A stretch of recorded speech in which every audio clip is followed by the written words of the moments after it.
우리 옆에 계신 분과 함께 인사 나누겠습니다. 하나님이 우리를 사랑하십니다. 네, 성도 여러분, 그 영화 옛날 영화 중에 두사부일체라는 영화 있는데 혹시 보셨어요? 제가 대학생 때 아마 본 것 같아요. 한 20년 된 것 같은데 그 두사부일체가 세 가지가 일체라는데 뭐가 일체라고 하는지 아십니까? 두목, 선생, 그리고 아버지가 일체다 그런 뜻입니다. 근데 원래 이 영화의 제목이 어디서 유래했냐면 군사부일체라는 말에서 유래가 한 거예요. 군은 임금 군자잖아요. 그러니까 임금과 스승과 아버지는 하나다, 일체다, 뭐 그런 얘기입니다. 예. 그 영화 참 재미있게 그려놨어요. 조폭 일당이 학교 생활하는 그런 재미있고 유쾌하고 감동적인 그런 이야기를 그려놨는데 좀 오래됐죠. 근데 군사부일체 이걸 생각해 보면서 자, 우리가 여기에서 부모님 아버지의 사랑을 생각해 본다면 선생님과 아버지의 사랑을 생각해 본다면 부모님의 사랑은 우리가 무슨 사랑이라고 합니까? 내리사랑이라고 그러죠. 내리사랑. 예. 내리사랑, 윗사람이 아랫사람을 사랑하는 내리사랑인데 그 대표적인 사랑이 부모님의 사랑이거든요. 아버지의 사랑이거든요. 어머니의 사랑이거든요. 근데 이 내리사랑에는 어떤 사랑이냐? 헌신이 있고 희생이 있는 사랑이에요. 헌신하고 희생하고 헌신해야만, 자녀를 위해서 희생하고 헌신하는 부모님의 사랑을 내리사랑이라 하잖아요. 그 헌신과 희생에는요 반드시 뭐가 있냐면 눈물이 있어요. 눈물이 없으면 헌신과 희생이라고 말하기가 쉽지 않죠. 그러니까 눈물이 있는 사랑을 말하는데 눈물이 있어야 내리사랑이라고 할 수 있는데 저는 지난주에 우리 저기 칼럼에도 제가 실었지만 졸업식을 갔다가 예린이하고 하은이의 졸업식을 갔다가 그 담임 선생님의 눈물을 봤어요. 야, 참 선생님이 한 해 동안 아이들을 한 20명 정도밖에 안 되는 아이들인데 한 학급에 18명, 20명 있는데 이 아이들을 향해서 헌신적 얼마나 마음을 쏟았으면 마지막에 이렇게 졸업식에서 애들을 사회 속으로 내보낼 때 인사말을 하는데 울컥해서 말을 잇지를 못해 한동안.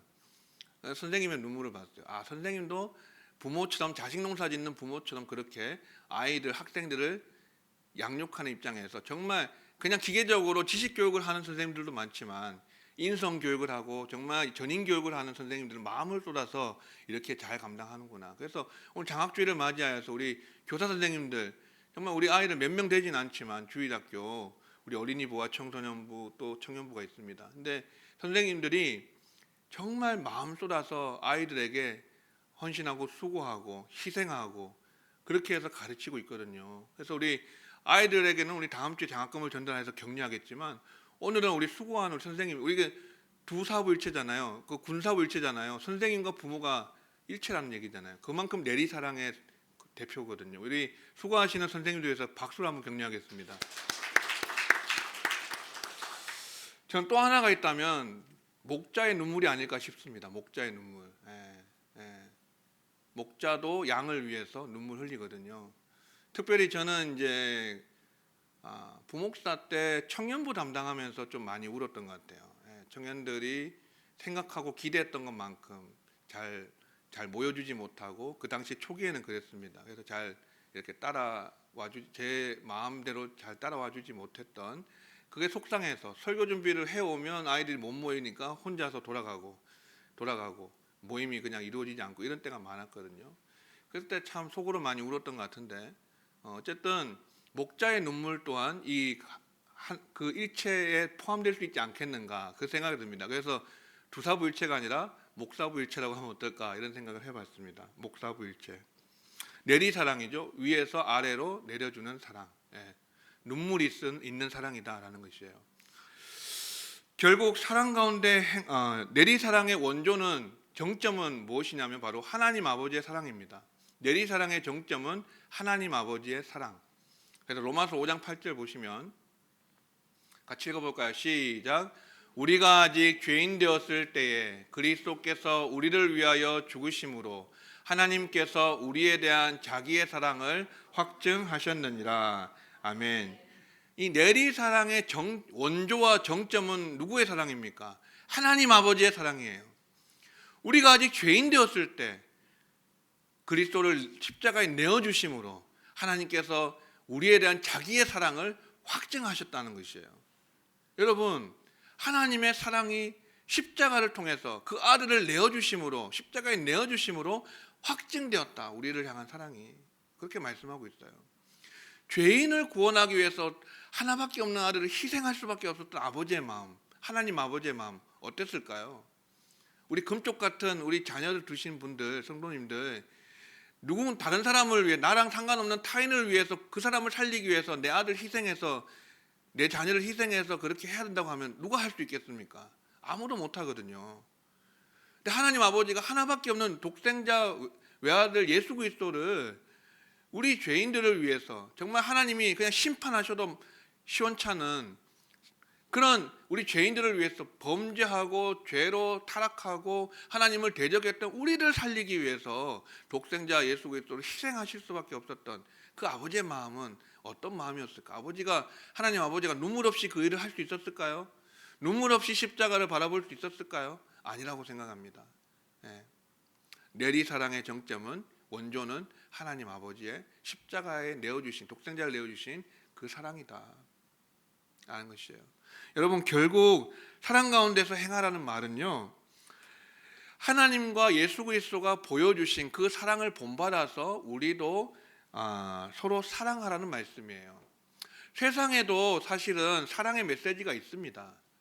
세상 가운데도 뭐 박애라든지 또 그런 사랑을 실천하라는 그런 교훈들은 모든 종교를 다 갖고 있죠.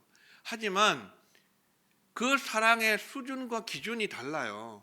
우리 성도가 실천해야 될 형제 사랑, 자매 사랑이라고 하는 것, 이웃 사랑이라고 하는 것은 그 기준이 단지 우리가 도움을 주는 정도, 나를 조금 희생해서 그를 유익하게 하는 정도가 아니고 내 목숨까지 내어주는 사랑이에요. 왜냐하면 하나님의 사랑과 그리스도의 사랑을 본받으라고 했기 때문에. 1절 한번 보실까요? 1절에 보시면 이렇게 말씀하죠. 그러므로 사랑을 받는 자녀같이 너희는 하나님을 본받는 자가 되고. 하나님의 사랑을 본받으라는 것이에요. 하나님의 사랑을. 2절에는 예수 그리스도의 사랑이 나오죠. 그러니까 그 사랑이 기준이에요. 그 사랑이 기준. 아가페 사랑이 기준이에요. 자기를 희생한, 자기 목숨까지 내어준, 십자가에 당신의 생명을 내어준 그 사랑이 기준이에요. 기준. 우리가 닮아가야 돼, 본받아야 돼. 그 사랑의 기준이 바로 그 정점이 거기에 있다는 것입니다. 근데 세상의 다른 종교의 사랑과는 차원이 다른 것이죠. 오늘 본문의 내용은 크게 세 가지로 나눌 수 있는데, 첫 번째는 사랑의 본을 보여주신 하나님, 두 번째는 사랑 가운데 살아가는 삶, 세 번째 빛 가운데 걷는 삶입니다. 첫 번째 내용을 한번 보겠습니다. 사랑의 본을 보여주신 하나님이에요. 하나님께서는 우리에게 사랑을 요구하십니다. 사랑의 삶을 요구하시는데, 그러나 그 사랑은 단지 어떤 말로만 전해지는 것은 결코 아닙니다. 우리가 사랑한다 고백하지만 그 사랑으로 말로써 완전하게 전해지는 것이 사랑이 아니에요. 그런 걸 사랑을 요구하시는 게 아니에요. 하나님은 자신의 사랑을 실천으로 보여주셨습니다. 아까도 말씀드렸지만 하나님께서 독생자 예수님을 세상에 보내셔서 우리의 죄를 담당하여 십자가 위에 화목제물을 되게 하시고, 그래서 하나님께서 우리를 향한 다음 없는 사랑을 표현해 주셨습니다. 하나밖에 없는 아들을 보내주심으로써. 요한복음 3장 16절 보시면요, 우리 같이 읽어볼까요? 시작. 하나님이 세상을 이처럼 사랑하사 독생자를 주셨으니 이는 그를 믿는 자마다 멸망하지 않고 영생을 얻게 하려 하심이라. 아멘.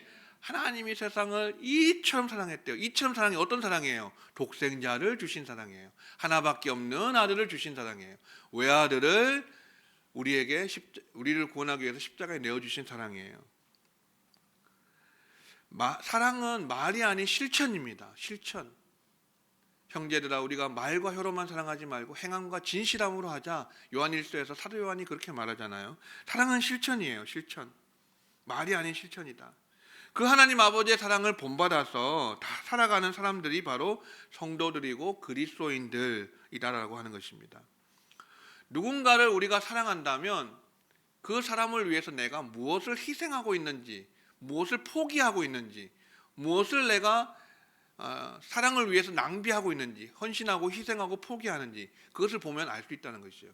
그 사람이 희생하는 게 있구나, 포기하는 게 있구나, 자기 자신을 그렇게 희생하고 포기하고 헌신하는 게 있구나 라고 하는 것을 보여질 때 그 사람은 말이 아닌 진짜로 사랑하는 사람이구나 라는 것을 입증이 되는 것입니다.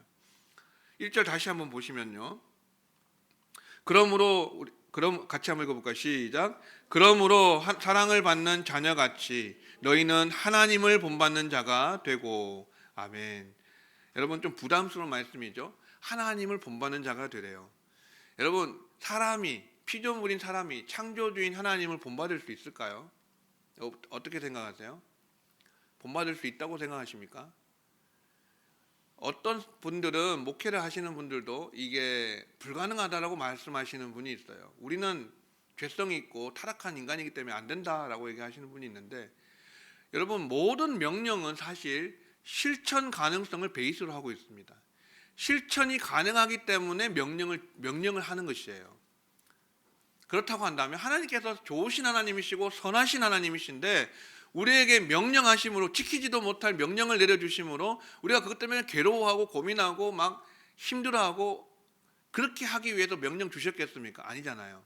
실천 가능하기 때문에, 물론 완전하게 실천하는 것은 어렵겠지만 그 말씀의 뜻을 헤아리고 우리가 그 말씀을 실천함으로써 그 하나님의 본성을 닮아가는, 거룩함을, 사랑을 닮아가는 이러한 삶이 가능하기 때문에 본받으라고 한 거 아닙니까? 본받을 수 있기 때문에 본받으라고 한 거예요. 부담스럽긴 하지만 사람이 하나님을 본받는다? 참 정말 어려운 일 같지만 한 걸음에 되는 일은 없습니다. 한순간에 되는 일은 없고 스텝 바이 스텝으로 한 걸음 한 걸음씩 조금씩 우리가 성화의 과정을 통해서 하나님을 본받는 자가, 닮는 자가 되어가는 것입니다. 여러분, 우리는 하나님의 형상으로 지음을 받은 존재들이에요. 사람은 남자와 여자로 지음받았는데 하나님의 형상을 본받아서 하나님의 형상대로 지음받았습니다. 우리 안에 하나님의 형상이 있습니다. 그래서 하나님은 사랑이시기 때문에 그 하나님을 본받는다는 것은 우리가 하나님의 형상을 닮아서 사랑으로 충만한 삶을 살아간다는 것을 의미합니다. 사랑으로 충만한 삶을 살아가는 사람이 되는 것, 그것이 바로 하나님을 본받는다는 것의 의미예요. 여기 1절에 다시 보시면 하나님의 사랑을 받는 자녀같이, 그죠? 사랑을 받는 자녀다. 하나님께서 우리를 먼저 사랑해 주셨다는 것이죠. 하나님의 사랑을 받는 자녀처럼 하나님의 사랑을 받았기 때문에 우리가 하나님의 사랑을 본받아서 이웃을 사랑하고 서로 형제자매를 사랑해야 마땅한 것이다 라는 것이에요.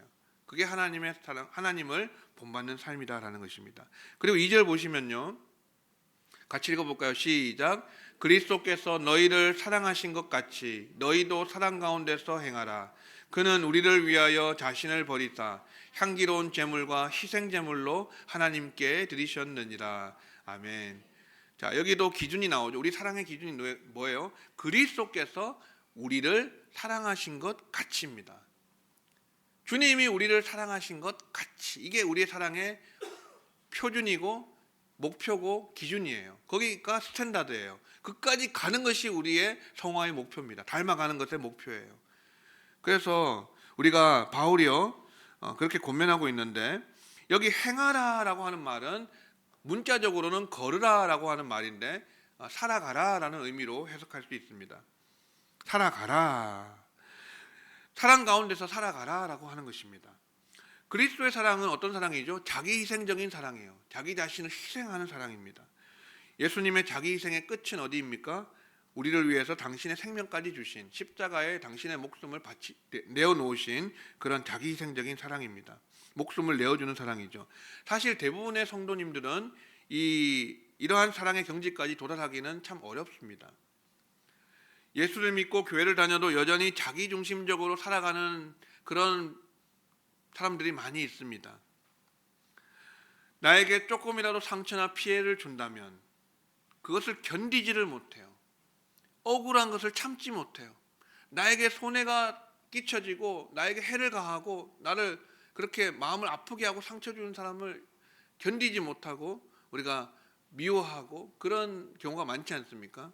네. 그것이 우리의 현실이에요. 막 되받아치는 거예요. 한 대 쥐어박히면 두 대, 세 대를 막 쥐어박고 싶은, 되받아치고 싶은 게 우리의 본심이에요. 본심. 복수 심리. 원수도 사랑하라. 주님께서 말씀하셨는데요. 예. 오른편 뺨을 맞으면 왼편도 돌려대라. 그렇게 말씀하셨는데 우리의 신앙과 인격이 거기까지 가지를 못하는 게 우리의 현실이에요. 정치인들이 가장 먼저 하는 일이 뭡니까? 당선되고 나면 정치인들이 가장 먼저 하는 것. 정적 제거 아닙니까? 복수의 정치를 하는 거 아닙니까? 뭐 정치인들이야 좀 그렇다고 하지만 우리 그리스도인들이요. 주님께서 원수까지 사랑하라고 하셨는데 원수는 사랑하지 못할지언정 우리가 정말 미워하거나 정말 내가 해를 당했다고 해서 복수하려고 하거나 이런 마음을 먹는 것은 정말로 그리스도의 마음이 아닙니다. 그리스도인은 달라야 하는 것이에요. 원수까지 사랑하라고 하신 것이 주님의 뜻입니다. 타인을 위해서 목숨까지 주지는 못할지언정 우리가 적어도 상대방을 미워하거나 또 상처 주거나 해를 끼치는 일은 하지 않아야 되겠습니다. 우리의 사랑에 자기 희생이 있는가 하는 것을 돌아보아야 합니다. 자기 희생이 없는 사랑은 그것은 온전한 사랑이라고 할 수 없고 아가페 사랑, 하나님께서 우리에게 요구하시는 그런 사랑의 모습이 아니라고 하는 것을 우리가 꼭 알 수 있어야 되겠습니다. 우리를 위해서 생명을 내어주신 예수님처럼 우리도 서로를 위해서 자기를 희생하면서 나를 희생하면서 내가 손해보면서 내가 상처를 받더라도 참아내고 인내하면서 그렇게 우리가 주의 길을 같이 걸어가는 신앙 공동체로서 그렇게 우리가 사랑할 수 있어야 되겠습니다. 두 번째는요, 사랑 가운데서 살아가는 삶입니다. 사랑 가운데서 살아간다는 말은 단순히 어떤 선한 감정이나 느낌 정도를 갖는 게 아닙니다. 구체적으로 어떻게 행동해야 되는지를 포함하는 것이에요. 구체적인 행동을 포함해 행동. 여러분 3절에서 7절까지의 말씀을 한번 보세요. 여기에 보면 사랑과는 정반대, 사랑은 곧 빛인데 빛과 정반대인 어둠의 일들을 기록하고 있어요. 거기에 보면 음행부터 시작해서요, 누추함이나 또 희롱의 말이나 성적인 부도덕, 탐욕, 부적절한 언행들 이런 것들이 다 열거가 되어 있습니다. 이러한 성적인 부도덕, 탐욕, 부적절한 언행들은 사랑 가운데 행하는 삶과는 완전히 반대되는 그런 모습입니다. 이것을 바울은요 11절에서 어둠의 일이라고 말하고 있어요. 어둠의 일. 음행, 더러움, 탐욕 이런 것들은 모두 우상숭배라고 말씀하고 있습니다. 우상숭배다. 우상숭배자다. 그래서 그들은요 하나님의 나라에서 기업을 받지 못한다라고 못 박아서 말하고 있어요. 이런 어둠의 일을 우리는 어떻게 해야 됩니까? 피하고 버려야 돼요. 사랑 가운데서 행하는 삶이라고 하는 것은 먼저는 어둠의 일을 피하고 버려야 돼요. 우리가 예수 믿기 전에 세상 가운데서 행하던 삶들을 버려야 되는 것입니다. 더러운 것들, 탐욕들, 욕심들, 또 누추함들, 또 그런 음란한 것들 이런 것들을 다 우리가 내어버리고 피하고 버려야 되지 그것을 그대로 어느 정도 가지고 있으면서 내가 사랑을 실천하겠다 그런 것은 불가능한 것이고 있을 수 없는 일이에요. 반드시 어둠의 일을 벗어버려야 됩니다. 사랑 가운데서 살아가기 위해서는 어둠하고는 어울리지 않습니다. 사랑은 어둠하고는 전혀 맞지 않는 그런 짝이에요. 4절 말씀 보시면요 4절에 같이 읽어볼까요? 시작. 누추함과 어리석은 말이나 희롱의 말이 마땅치 아니하니 오히려 감사하는 말을 하라. 아멘. 특별히 여기서 4절에서는 말에 대해서 다루고 있습니다. 말. 누추함이라고 하는 것은 더러운 말을 의미합니다. 더러운 말. 그리고 희롱의 말은요 상스러운 농담 같은 것을 이야기합니다. 자, 누추함, 어리석은 말, 희롱의 말, 상스러운 말, 농담, 어떤 그런 더러운 말, 어리석은 말 이런 것들을 우리가 이런 저급한 말들은요 교회 생활 가운데서 있을 때 특별히 우리가 그런 말들을 하지 않아야 돼요. 내뱉지 않아야 돼요. 이름도 부르지 말라 그랬어요. 세상에서도 마찬가지고요. 특별히 교회 안에서는 말이 참 중요합니다. 어떤 언어를 하느냐, 어떤 말을 하느냐라고 하는 것이 굉장히 중요해요. 무슨 말을 하라고 합니까? 감사의 말을 하라고 하죠. 감사의 말. 그러니까 살리는 언어를 하라는 것이죠. 살리는 언어. 교회 안에서는 살리는 언어가 뭡니까? 사랑의 말, 칭찬의 말, 격려의 말, 위로의 말, 그리고 축복의 말, 감사의 말, 이런 거 아닙니까? 감사합니다. 사랑합니다. 축복합니다. 우리 같이 한번 해볼까요? 감사합니다. 사랑합니다. 축복합니다. 힘내세요. 이렇게 여러분 우리가 격려하고 사람을 세워주는 말을 해야 되지, 교회 안에서 그런 어떤 그런 말로 인해서 그런 어려움들이 생기지 않아야 돼요. 상대방을 세우는 말을 하려면 어떻게 해야 될까요? 우선 잘 경청해 주어야 합니다. 경청. 지난 세기에 유명한 신학자였던 폴 틸리히라고 하는 신학자는요, 이런 말을 했어요. 사랑의 첫 번째 의무는 경청이다 그랬어요. 사랑의 첫 번째 의무가 뭐라고요? 경청이에요. 잘 듣는 것이에요. 듣는 것. 여러분, 사람의 말을, 상대방의 어느 말을 잘 들어줘야만 그 사람을 세워주는 말을 내가 할 수가 있어요.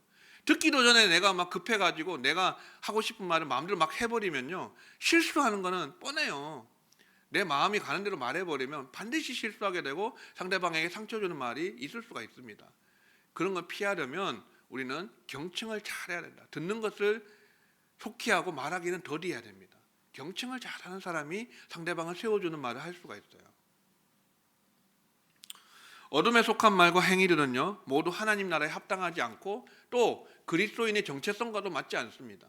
아까 앞에 나왔던 그런 말들 있죠. 저급한 말들. 이런 것들은 하나님의 나라와 맞지 않아요. 그리스도인의 정체성과도 어울리지 않아요. 그래서 하나님 나라에서 기업을 받지 못한다고 말하고 있어요. 그래서 말과 행위를 주의해야 됩니다.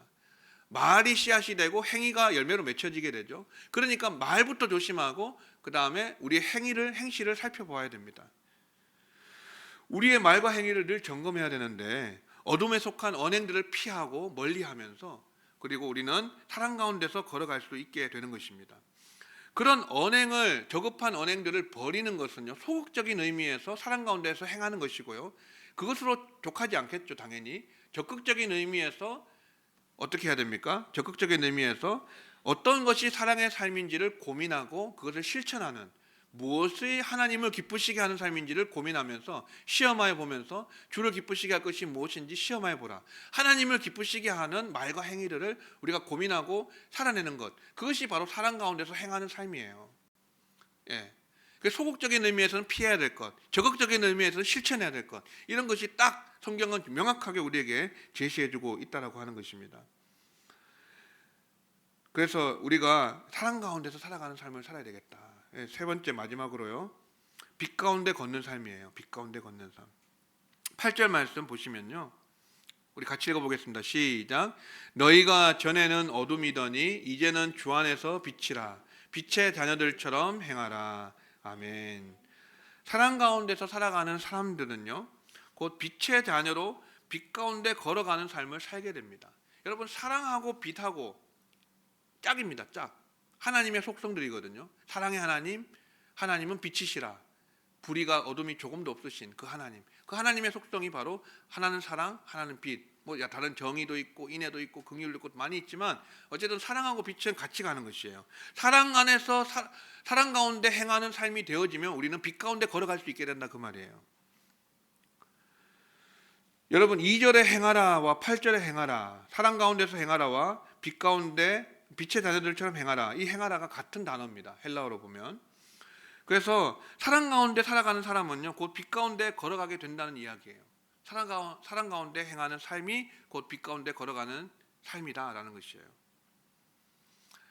그래서 하나님의 대표적인 속성이고요, 두 가지 속성이, 우리가 하나님을 본받아서 그리스도의 자기희생적인 사랑으로 서로를 사랑하게 되면 우리는 자연스럽게 어둠의 일을 벗어버리게 되고, 그리고 하나님이 기뻐하시는 일을 하게 되고 하나님께 영광이 되는 삶으로 살아갈 수 있게 되는 것입니다. 그게 빛된 삶이에요. 사랑의 삶을 살아가면 어둠의 일을 벗어버리게 되고 빛된 삶으로 그렇게 걸어갈 수 있게 된다. 자연스럽게 연결되어지는 것이에요. 그래서 사랑과 빛은 같이 가게 됩니다. 같이 갑니다. 여러분, 사랑이 빛으로 이어진다는 것은요, 우리가 그리스도의 사랑을 본받아서 그리스도인으로서 세상 가운데 사랑을 실천하게 되면 그러면 우리가 자연스럽게 세상 가운데 영향력을 미치게 된다는 뜻이에요. 영향력을 미치게 된다. 영향력. 왜? 빛은 생각해 보세요. 깜깜한 어두운 방 안에 빛을 비추면 환하게 비춰지잖아요. 영향력이거든요. 영향력. 사랑을 실천하게 되면 빛된 삶이 되어지고 그 빛으로 영향력을 세상에 미치게 돼요. 그래서 예수님께서 너희가 서로 사랑하면 세상이 너희가 내 제자인 줄 알게 될 것이다 라고 말씀하잖아요. 사랑은 눈에 잘 보이지 않지만 빛은 어때요? 확 눈에 띄거든요. 빛은.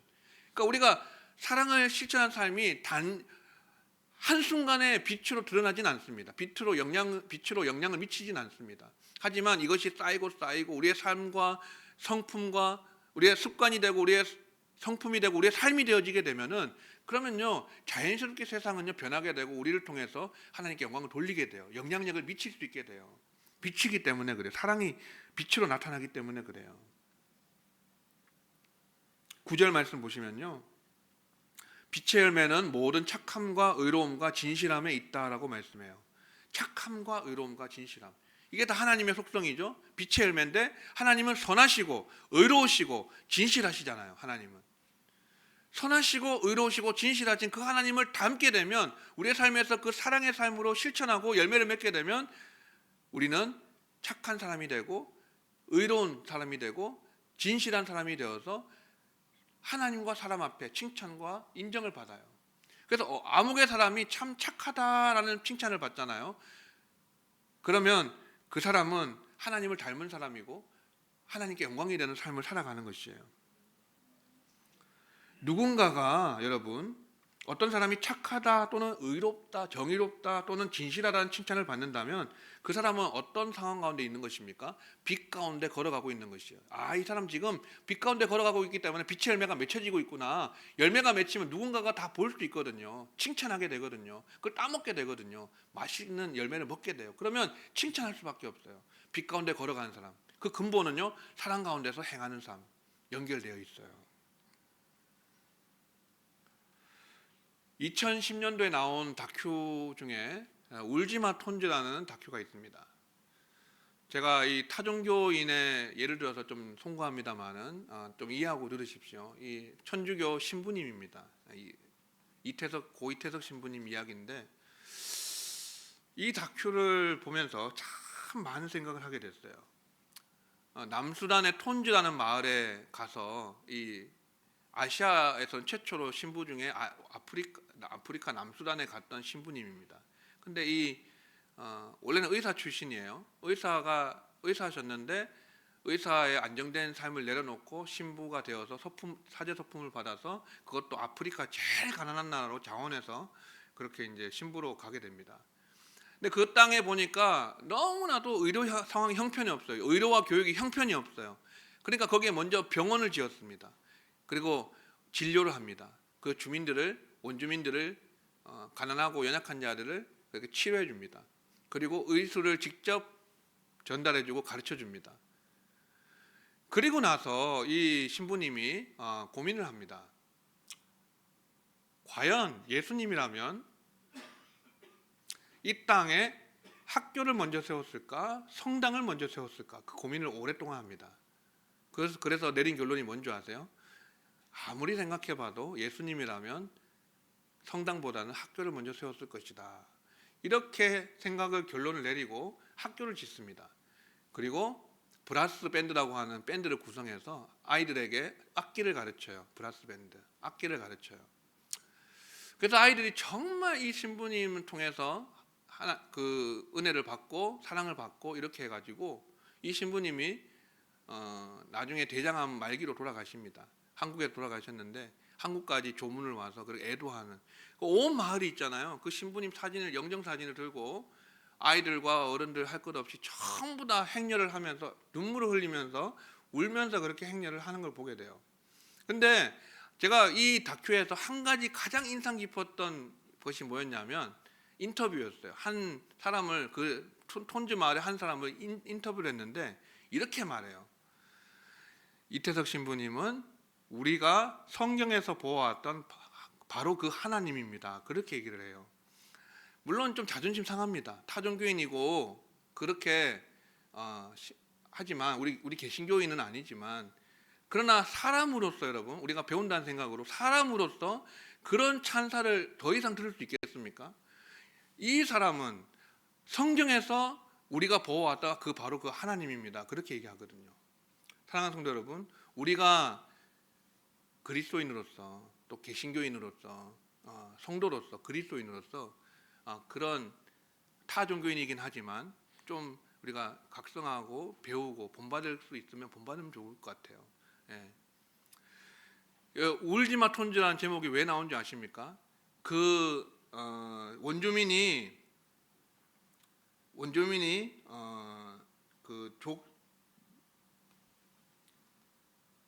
그 이름이 제가 못 찾고요. 딩카족. 그 원주민이 딩카족입니다. 그 딩카족의 문화에 의해서 보면은 딩카족 문화는요, 우는 것, 눈물을 흘리는 것이 수치스러운 문화라고 해요. 수치스러운 문화예요. 그런데 이 신부님이 돌아가셨을 때 다 울었어요.